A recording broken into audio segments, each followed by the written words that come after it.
Ang pagpatay kay Meng Qiji na isang dating Chinese exchange student ng kanyang controlling na asawa. Ang pagpatay sa isang babaeng Chinese sa kamay ng kanyang asawang Amerikano sa Columbia, Missouri ay isang mahaba at masakit na kaso para sa mga investigador ng pulisya, abogado at, higit sa lahat sa kanyang mga magulang. Kung interesado ka sa ating kaso ngayon, alamin natin ang crime story ni Meng Qiji.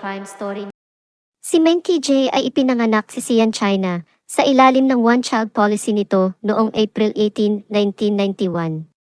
Sa kabila ng pagkapanganak sa ilalim ng patakaran, ang kanyang mga magulang na sina Karen at Shaolin ay nais lamang ng isang anak at nais nilang ibigay ang lahat ng kanilang pagmamahal sa kanya. Siya ay lumaki sa China at malapit sa kanyang mga magulang, ngunit partikular na mas malapit sa kanyang ina. Si Menki ay isang napakatalino na babae. Nagsimula si Menki sa calligraphy at pagpipinta sa edad na 5. Kinailangan niyang matuto ng Ingles at mabilis na natutunan ang wika, kahit noong elementarya pa siya. Si Menki ay nagkaroon ng interes sa photography bilang isang preteen, bilang extension ng kanyang pagmamahal sa pagpipinta. Kasama sa iba pang mga interes ang pagkanta at pagtugtog ng two-stringed bowed instrument na tinatawag na eru. Noong bata pa siya, nakikilahok si Menki sa maraming summer camp at iba pang aktibidad sa lipunan. Nagbigay ito sa kanya ng kalayaan na pinahalagahan ng kanyang mga magulang. Nakamit ni Menki ang kanyang bachelor's degree sa engineering mula sa East China University of Science and Technology sa Shanghai. Humigit kumulang 162 milya ang layo mula sa Xi'an na kanyang tahanan na tinatayang 14 na oras na biyahe. Ang kanyang pakiramdam ng kalayaan ay magdadala sa kanya sa pagnanais na mag-aral sa Estados Unidos. Gumawa si Menki ng mga pagsasaayos para sa pabahay upang siya at ang 6 na iba pang estudyante ay magkaroon ng tirahan sa Estados Unidos habang nag-aaral sila sa Universidad ng Missouri. Siya ay bahagi ng isang exchange program upang makumpleto niya ang kanyang master's degree sa engineering.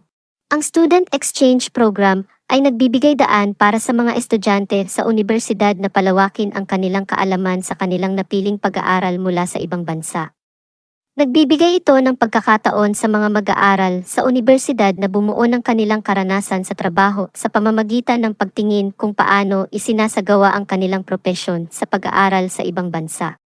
Sa edad na 24, si Menki ay lumipat mula sa China patungo sa Estados Unidos upang mag-aral sa University of Missouri, kung saan nakakuha siya ng master's degree sa Mechanical at Aerospace Engineering noong December 2014.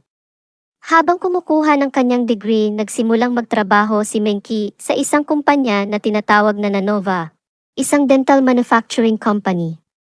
Ayon sa mga kaibigan ni Menki, isa siyang inspirasyon. Siya ay isang likas na pinuno at hinikayat ang mga kaibigan mula sa China na pumunta sa Missouri upang mag-aral din. Siya ay matalino at maalaga at malinaw na mahalaga sa kanila. Siya ay tapat at nakatuon sa kanyang akademikong pag-aaral, pamilya at trabaho. Mahilig siya sa sining, mga wika at isang medyo independenteng tao. Sinabi rin ng kanyang mga kaibigan na umaasa sila na si Meng Qiji ay hindi malilimutan, lalo na kung sino siya bilang isang tao. Habang nagtatrabaho sa Nanova bilang isang supervisor, nakilala niya ang isang lalaking nagngangalang Joseph Elledge noong buwan ng September 2015. Si Joseph ay isang Amerikano na nakatira sa Missouri, 20 taon gulang sa panahon na iyon at nasa kolehiyo din na nag-aaral para sa master's degree. Ang pangalan ng kanyang ina ay Jane Geringer, ngunit wala akong makitang impormasyon tungkol sa kanyang ama. Nagsimula siyang magtrabaho sa Nanova at si Menki ang kanyang supervisor. Matapos magtrabaho ng magkasama sa loob ng 1 taon, ay nagsimulang mag-date ang dalawa noong 2017 at medyo mabilis ang mga pangyayari. Magkasamang bumiyahe ang dalawa sa China para makilala ni Joseph ang mga magulang ni Menki at makita kung saan siya ipinanganak at lumaki. Habang nasa China, humingi ng permiso si Joseph sa mga magulang ni Menki na hilingin itong pakasalan siya at pumayag naman ito. Pagbalik nila sa Estados Unidos, nag-propose si Joseph kay Menki noong September 8, 2017 sa isang malaking parke sa Columbia, Missouri kung saan sila nakatira. Ang parke na ito ay Rock Bridge Memorial State Park, isang magandang lokal na parke na may mga hiking trail, mga sapa bukal at mga bati sa ilalim ng lupa, mga kuweba at paglipat na lahat ay minuto lamang ang layo mula sa bayan. Pumayag si Menki at ikinasal ang sila noong September 22 pagkatapos lang ng 2 linggo ng kanilang engagement. Hindi nagtagal sa kanilang kasal noong February 2018, nagbuntis si Menki at masayang-masaya ang dalawa dahil nagbunga na ang kanilang pagmamahalan. Ang mag-asawa ay nagnanais na magkaroon ng 3 hanggang 5 anak at palakihin silang pareho sa kultura ng mga Amerikano at pati na rin sa kultura ng Tsino. Sa kabila ng pagkakaiba ng mag-asawa, marami pa rin silang pagkakatulad. Kabilang dito ang kanilang sariling mga personal na interes at nakalaan na personalidad. Nagpatotoo si Joseph na may pag-asa siyang lumikha ng sarili niyang kumpanya sa engineering na interesado rin si Menki. Nais niyang lumikha ng kanyang negosyo sa isang rural na lugar dahil mas sanay si Menki sa buhay lungsod. Nagkaroon pa rin ng hindi pagkakaunawaan sa pagitan ng mag-asawa tungkol sa kanilang mga pinagmulan at kultura. Nang maipanganak ang sanggol noong October 2018, ito ay isang babae at pinangalanan nila itong Anna.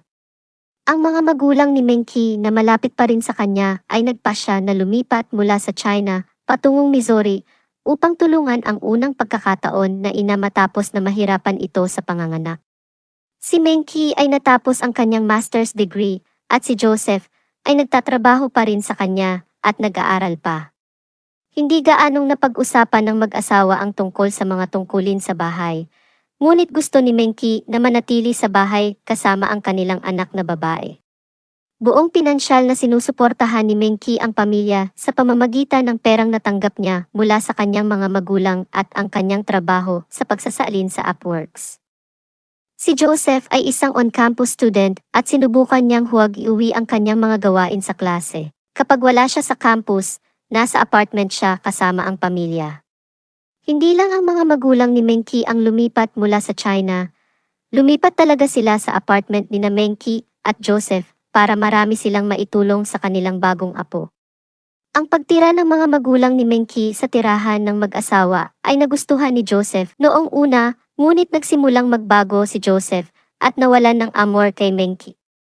Naramdaman ni Joseph na ang kanyang mga biyenan ay nagdulot ng tensyon sa sambahayan. Pinalaki nila ang kanilang apo sa mga paraan na minsan ay hindi sinasang-ayunan ni Joseph. Nakikipag-usap kay Menki ang kanyang mga magulang at sasanggol sa wikang Chinese lamang. Dahil dito, nadama ni Joseph na nakahiwalay siya sa kanyang tahanan. Nang maglaon ay lumabas na ang mag-asawa ay nag-away din sa kanilang mga pagkakaiba sa kultura pagkatapos ipanganak ang kanilang sanggol na babae. Nagsimula silang magtalo pa at naramdaman ni Joseph na hindi siya pinansin ng kanyang asawang si Menki. Sinimulan ni Joseph na isaalang-alang ang diborsyo at nagsagawa ng mga paghahanap online tungkol sa paksang ito upang mapag-aralan niya ang kanyang sarili. Habang siya ay naghahanap, hindi siya kailanman kumonsulta sa isang abogado o gumawa ng anumang mga pagharap sa korte. Sa kabila ng pagtatalo at pag-aaway ng mag-asawa, nais ni Joseph na malampasan ang mga isyu na mayroon sila. Kalaunan ay nagpasya naman ang mga magulang ni Menki na bumalik sa China. Noong February 2019, tinawagan ni Menki ang kanyang ina sa WeChat sa kanyang telepono. Ang WeChat ay isang Chinese instant messaging, social media, at mobile payment app. Sinabi niya sa kanya na may nakita siyang mga pasa sa likod ni Anna na tila kakaiba. Ang kanyang ina ay humiling na mag-email sa kanya ng ilang larawan ng mga pasa ni Anna sa kanyang likod. Wala akong mahanap na impormasyon kung ano ang nangyari pagkatapos masabi ni Menki sa kanyang ina ang tungkol sa pasa ni Anna. Maari tayong mag-ispakula na si Menki, ang kanyang mga magulang, ay naniniwala na ang pasa ay sanhi ni Joseph, ngunit hindi ko masabi kung may mga kaso o wala. Noong October 10, 2019, ang ina ni Menki na si Keren, na nasa China, sa panahon na iyon, ay hindi nakatanggap ng tawag sa telepono mula sa kanyang anak na babae. Nag-uusap ang mag-ina araw-araw at nanibago ito dahil di nagparamdam ang kanyang anak ng isang araw sa unang pagkakataon. Alam ni Keren na maaaring may nangyari sa kanyang anak. Dahil sa may masamang kutob ito ay tumawag siya sa isang kaibigan para isagawa ang isang welfare check sa tahanan ni Menki. Ang welfare check ay isang personal na pagbisita mula sa isa o higit pang mga opisyal ng pagpapatupad ng batas, lalo na bilang tugon sa isang kahilingan mula sa isang kaibigan o miyembro ng pamilya na nag-aalala tungkol sa kapakanan ng isang tao. Noon inamin ni Joseph na nawawala ang kanyang asawa at sa wakas ay iniulat ang pagkawala nito sa pulisya. Gayunpaman, hindi tumawag si Joseph sa 911 bagkus tumawag siya sa hindi pang emergency hotline na 311. Ito ay footage ng bodycam ng pulisya ng pagbisita sa kanilang tahanan. Sinabi niya sa operator na hindi niya nakita o narinig ang kanyang asawa sa isang buo at kalahating araw, kahit na ang sasakyan nito ay nasa kanilang bahay pa kaya gusto niyang iulat siya bilang nawawala. Sinabi niya na ang araw bago nawala ang kanyang asawa ay nagising siya ng alas 9 ng umaga dahil sa kanyang isang taong gulang na anak na babae na lang ay umiiyak. Nang bumangon siya ay napagtanto niyang wala na si Menki. Nakita niyang nasa driveway pa ang sasakyan nito pero naiwan nito ang wedding ring niya at huli niya itong nakita isa't kalahating araw. Anya, huli niya itong nakita noong natulog ito mga 11:30 ng gabi noong October 8 at pagkatapos ay nagising kinaumagahan na wala na siya. Inalertohan kaagad ng pulisya ang publiko, tinanong ang sinuman kung may alam sila tungkol kay Menki o nakita siya. Naghinala na ang mga otoridad ng foul play, ngunit ipinagpatuloy pa rin nila ang paghahanap. Hinanap nila ang dalawang malapit sa kanilang apartment, ngunit wala silang nakita. Ilang araw lamang matapos mawala si Menki ay nalaman ng pulisya ang tungkol sa umano'y pang-aabuso ni Joseph sa kanilang paslit na anak. Sa iPad ni Menki, nakahanap ang pulisya ng mga larawan at video na nagpapakita ng mga pasa sa anak na babae ng mag-asawa at inaresto si Joseph sa mga kaso ng pang-aabuso sa bata noong October 25, 2019. Si Joseph ay umamin ng guilty sa child abuse, child endangerment at domestic assault noong February 2022 pagkatapos na una ng umamin ng hindi guilty noong March 2020. Samantala, ang mga magulang ni Menki ay may kustodiya kay Ana, ngunit ang ina ni Joseph ay nagsampa din ng pangangalaga at kahit na naaresto, nagawang bigyan ni Joseph ang kanyang ina na si Jen Geringer ng pangangalaga. Ang mga magulang ni Menki na namuhay kasama ang kanilang apo at tumulong sa pagpapalaki sa kanya, ay nakipaglaban din sila para makakuha ng guardianship sa pagkawala ni Menki. Ang mga kaso ng pagpatay at kustodiya sa bata ay nakatakdang maisa korte sa unang kalahati ng 2020, ngunit naantala dahil COVID pandemic. Ang extended family ng ina ni Menki ay nagplano na maglakbay sa Missouri upang magbigay ng kanilang suporta, ngunit nadiskaril ng ang plano dahil sa pandemya. Nakahiwalay ang mga ito, nakikipaglaban sa depresyon, at nag-aalala tungkol sa kanilang kawalan ng akses sa pangangalaga sa kalusugan ng Estados Unidos hanggang ang mga magulang ni Menki sa huli ay nagpasyang bumalik sa China. Nakuha ng mga magulang ni Menki na sina Kiren at Shaolin ang pansamantalang kustodiya ni Ana noong Disyembre 2019, ngunit kinailangang ibigay iyon sa ina ni Joseph na si Jen Geringer nang bumalik sila sa China. Nasa pangangalaga ngayon ng ina ni Joseph ang anak niyang si Ana at kinakailangang magbigay ito ng mga regular na update sa mga magulang ni Menki tungkol sa kapakanan ng bata. Lumipas ang halos isang buwan at inanunsyo ng Columbia Police Department si Joseph bilang pangunahing suspect sa pagkawala ni Menki. Napag-alaman nilang kakaiba na naghintay siya ng napakatagal upang iulat na nawawala siya. Sa lumalaking tensyon sa buhay may asawa ay may motibo doon. At natuklasan nilang nagmaneho siya ng may kahina-hinala bago ulat ang kanyang pagkawala. At hanggang sa oras na yun ay hinahanap pa rin ng mga otoridad si Menki. Noong February 19, 2020, dahil sa wala pa silang makita sa bakas ni Menki, ay labis na naghinala ang mga pulis, kaya si Joseph ay kinasuhan ng first-degree murder kay Menki. Hindi na ito simpleng kaso ng nawawalang tao, ngunit naniniwala silang may homicide na nangyari. Patuloy nilang hinahanap si Menki sa mga sumunod na buwan pagkatapos lumipas ang isang taon, ay wala pa ring palatandaan kay Menki hanggang sa huling bahagi ng Marso ng 2021. Noong March 25, 2021, Ang bangkay ni Meng Qiji ay sa wakas ay natagpuan ng matisod ang isang hiker sa pinaniniwalaan nilang mga labi ng tao sa Rock Bridge Memorial State Park. Lumabas nga na ito ay mga labi ng tao at sila ay nakilala bilang kay Meng Qi sa pamamagitan ng kanyang dental records. Matapos itong mangyari, may lumabas na bagong ebidensya na lalong nagpasama kay Joseph. Natuklasan ng mga audio recordings na kinuha ni Meng Qi tungkol sa mga talakayan at pagtatalo ng mag-asawa. Eksaktong 12 audio recordings ang naitala noong 2018 at 2019 bago mawala si Meng Qi. Sa mga recordings, pinagtatawanan at pinuna ni Joseph ang hitsura ni Meng Qi at ang kanyang kakulangan ng kabaitan. Tinatawag niya itong isang kakilakilabot na ina. Nalaman umano ni Joseph na nakikipagpalitan din si Meng Qi ng mga text na may sexual na katangian sa ibang lalaki. Hindi lang iyon, bumalik ang resulta ng autopsy ni Meng Qi at mayroon siyang 4 na bali sa tadyang sa isang bahagi ng kanyang katawan at isa pa sa kabilang bahagi. Dahil sa agnas na ang bangkay nito, mahirap masuri kung ano nga ba ang sanhi ng kanyang kamatayan, ngunit pinasiyahan ito ng medical examiner bilang homicide. Nang lumabas ang lahat ng ito, binago ni Joseph ang kanyang kwento. Ang sabi niya ay nagsinungaling daw siya at alam niya ang nangyari pero pinapangako niyang aksidente lang ang lahat. Sinabi niya na sa paglilitis na kinumpronta niya si Meng Qi tungkol sa mga sexual na text na nakita niya sa kanyang telepono. Nang gawin niya iyon, nagtalo ang dalawa at nagsimula ang sigawan. Sinabi niya na sinunggaban niya si Anna para umalis ng apartment kasama niya, ngunit nang subukan niyang gawin iyon, ay tinulak siya ni Meng Qi para patigilin siya. Itinulak niya ito sa likod at nahulog ito sa mga kabinet sa kusina. Nagpabalik-balik daw ang dalawa at sa pangalawang pagkakataon na itinulak niya ito ay nahulog ito at natamaan ang ulo. Anya, tinulungan ko siyang tumayo at galit pa rin siya. Dinala ko siya sa sopa at sinabi niyang umalis na lang ako nang wala si Anna.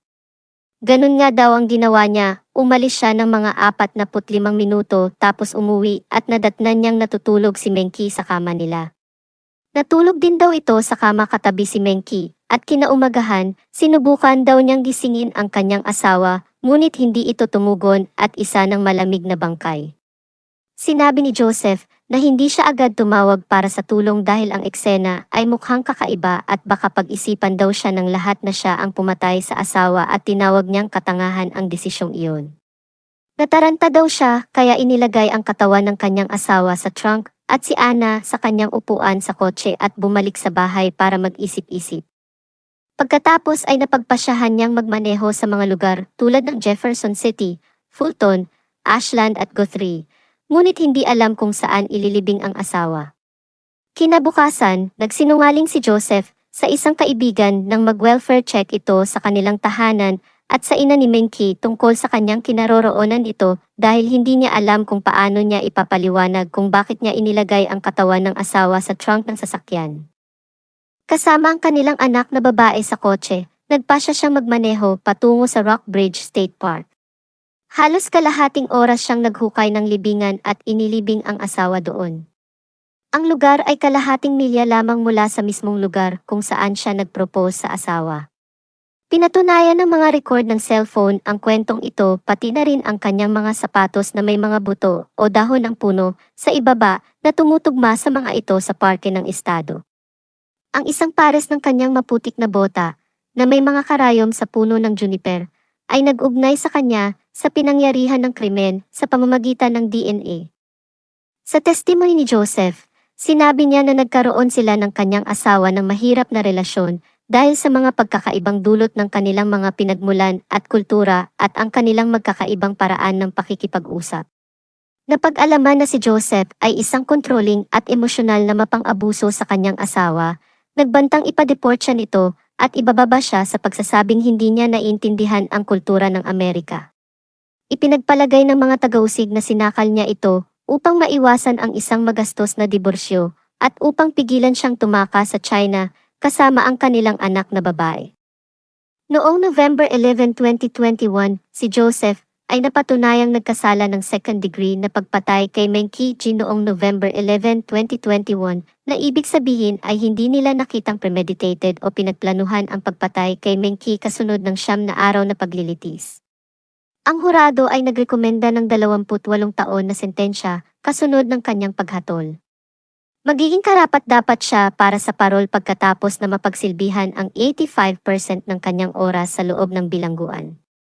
Para sa kasong child abuse, sa huli ay binago niya ang kanyang pag-amin sa guilty at nakakuha ng magkasunod na 10 taon sentensya na may kredito sa oras na naisilbi.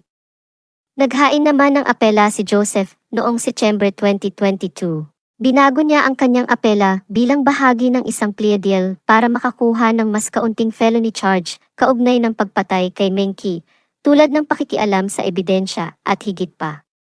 Ang breakdown ng mga sentensya ay 4 na taon para sa child abuse, 4 na taon para sa child endangerment at 2 taon para sa domestic assault. Magkakasunod silang tatakbo kay Joseph sa 28 taon sentensya ng pagpatay. Si Joseph Elledge ay naglilingkod sa ngayon ng 28 taon na pagkakakulong sa Southeast Correctional Center sa Charleston, Missouri. Maraming salamat sa panonood. Kung nagustuhan nyo ang ganitong content, maaari nyong i-share at mag-subscribe sa aking channel para sa mga bagong kaso. Kung may mga kaso naman kayo na gusto nyong i-cover ko, please comment down below. Maraming salamat po.